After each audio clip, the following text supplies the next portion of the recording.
por la cabeza qué pasó en México entre el año de 1910 y 1957? ¿No?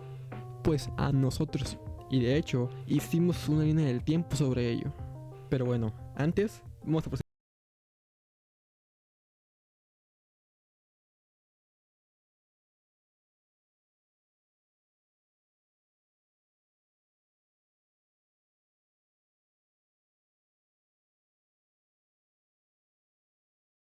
Nosotros dos vamos a estar narrando esta línea del tiempo representada en un tren en el que cada vagón será un acontecimiento importante ocurrido en México, empezando desde el último vagón hasta llegar a la locomotora. Espero les guste y sin más dilación empezamos de una vez.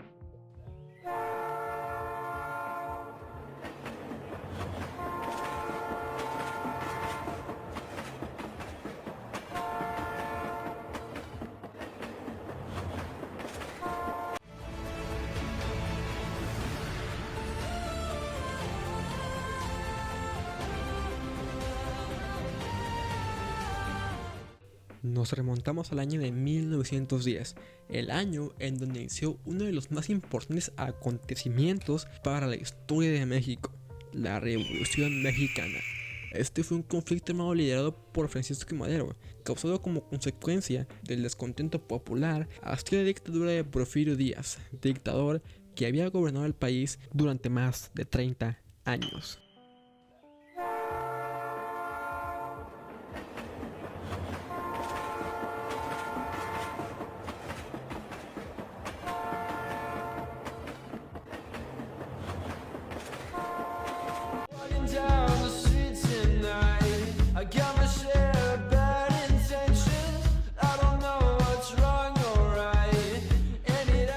El 21 de mayo de 1911 fue el día en que se firmaron los tratados de Ciudad Juárez en el gobierno de Porfirio Díaz y Francisco I. Madero.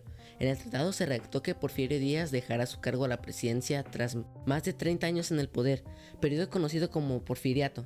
Ya que su gobierno se había convertido en una dictadura, Madero restauró la constitución, prohibido la reelección y estableció su sufragio popular. Sin embargo, esos cambios no fueron suficientes para mejorar la situación general del país, ni para satisfacer las necesidades del pueblo.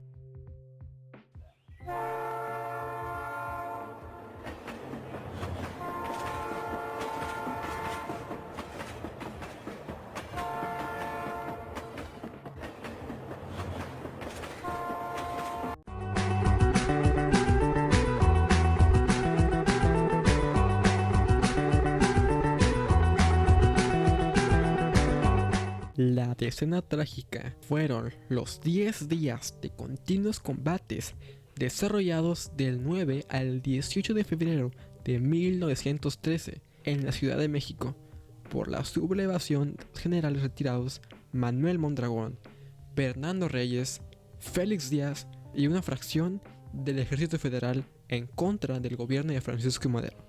Durante este hecho, el general Victoriano Huerta, con ayuda del embajador estadounidense Henry Lane Wilson, fue nombrado comandante militar de la plaza, por lo que tomó prisionero al presidente Madero, a quien lo obligó a renunciar a su cargo y con ello usurpar el poder ejecutivo.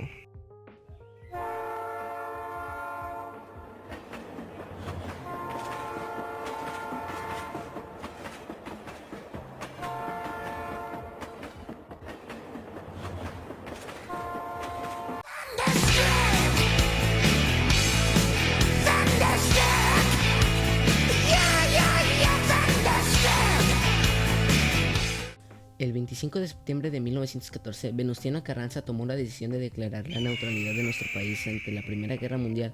A partir de este momento, la diplomacia mexicana buscó mantener la neutralidad y evitar que cualquier potencia extranjera interviniera en los asuntos internos del país.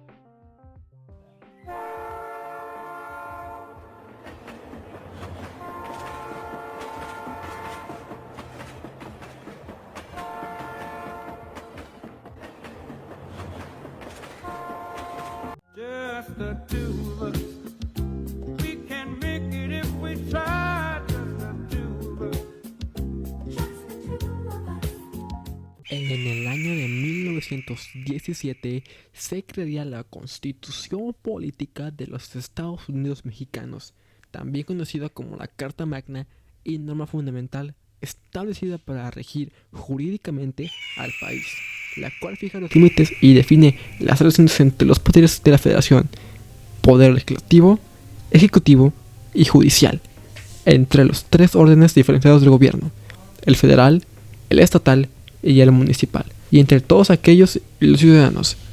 En total, el texto constitucional cuenta con 9 títulos que contienen 136 artículos y 19 transitorios.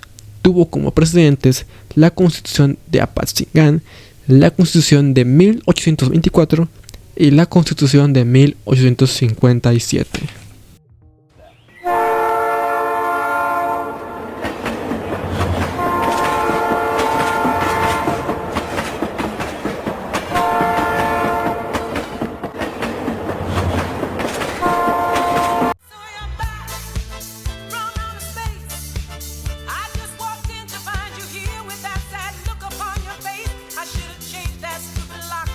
El Partido Nacional Revolucionario fue un partido político mexicano fundado en 1929 por iniciativa de Plutarco Elías Calles. El PNR se fundó para transitar de un gobierno de caudillos a un régimen de instituciones. Definido como un partido oficial, introdujo cambios en el sistema político mexicano, como la regulación y contención de los movimientos políticos promovidos por el interés de obtener la presidencia del país y los beneficios asociados. El PNR fue disuelto en 1938 y dio paso al Partido de la Revolución Mexicana.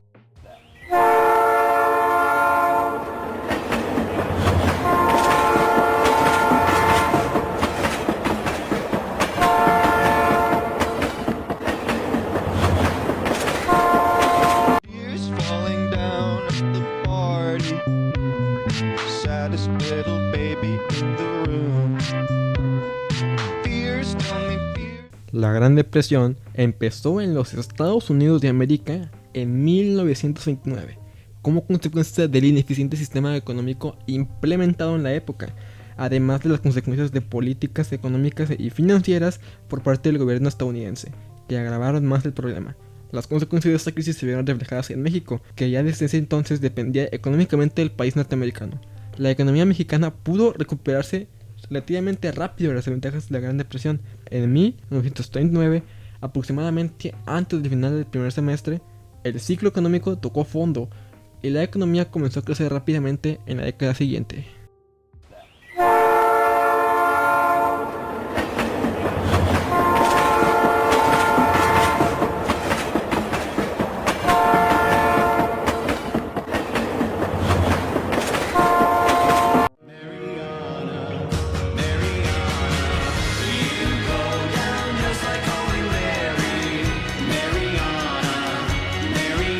Es indispensable mencionar que la historia del petróleo en México ha estado unido a un constante pugna entre el Estado y las empresas extranjeras por el control de los hidrocarburos. Conforme a esto, en 1935 se creó el Sindicato de Trabajadores Petroleros de la República Mexicana, CTPRM, con el firme apoyo del gobierno federal, por lo que en diciembre que ese mismo año la Junta pronunció un laudo para que las empresas establecieran las condiciones de trabajo exigidas.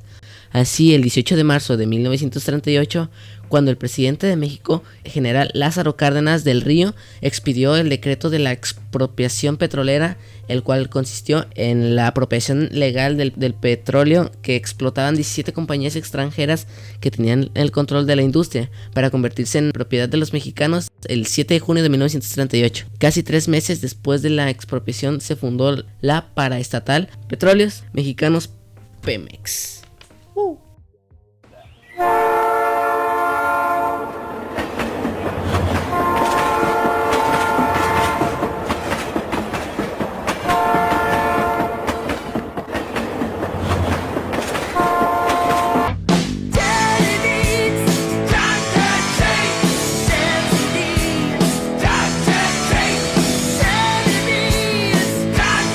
Durante la Segunda Guerra Mundial, México no se quedó de brazos cruzados, ya que Alemania comenzó a mostrar cierta hostilidad hacia las embarcaciones mexicanas, que culminó en el hundimiento de los barcos Potrero del Llano y Faja de Oro. Como consecuencia de ello, el 28 de mayo de 1942, la Cámara de Diputados aprobó por unanimidad el decreto mediante el cual se estableció que desde el día 22 de mayo de 1942, los Estados Unidos mexicanos se encontraron en estado de guerra.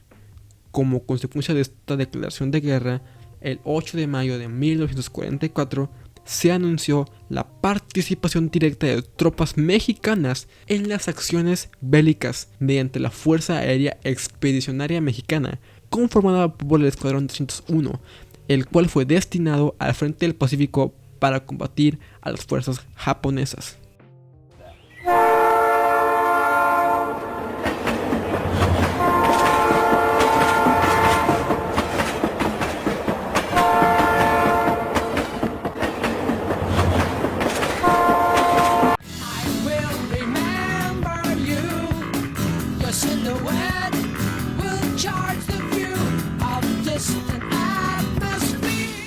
Se conoce como milagro mexicano o como desarrollo estabilizador a un modelo económico empleado en México entre 1954 y 1970. Aspiró a lograr una estabilidad económica que permitiera un desarrollo sostenible y continuado. Se llevó a cabo durante las presidencias de Adolfo Ruiz Cortines, Adolfo López Mateos y Gustavo Díaz Ordaz. La filosofía económica del milagro mexicano consistió en la eliminación de topes económicos como la inflación, devaluaciones y en el déficit en la balanza de pagos. Así, se logró una estabilidad macroeconómica y un crecimiento económico continuado a expensas de la inversión y bienestar social. El, entre comillas, el milagro mexicano terminó en 1970 a pesar de los avances durante este periodo histórico.